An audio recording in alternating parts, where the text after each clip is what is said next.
If someone walked up your driveway tonight and stole your car, society would call it a crime. The police would file a report. Insurance would cover the financial loss. Your friends and coworkers would offer rides, validate your frustration, and agree that you were wronged. Within a few weeks, you'd get a payout, buy a new car, and move on with your life. And the person who took it, if caught, they would face legal consequences, a criminal record, real accountability. Because as a society, we have strict, clear rules when it comes to stealing physical property. But what happens when someone steals your reality? There are no police reports for that.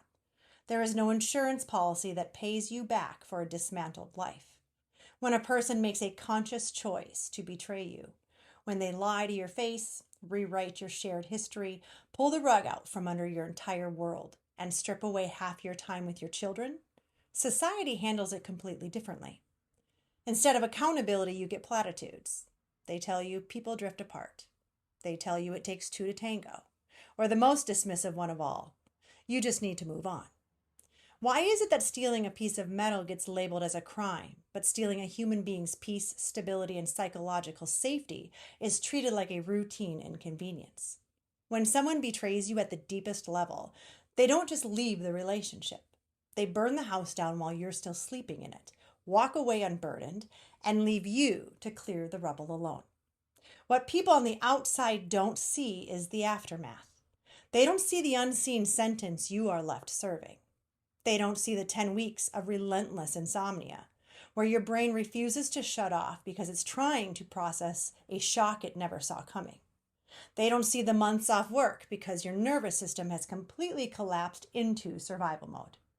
They don't see the physical pain, the panic attacks, or the quiet, agonizing moments where you sit on the floor wondering how you're going to survive another day, or how you're going to navigate missing your kids for half of their lives. The person who caused the destruction walks away, scot-free, enjoying their new freedom, while you are left paying for a damage you didn't cause, with currency you didn't choose to spend. If you are living through this right now, I need you to hear me. You are not crazy for feeling like your world has been destroyed.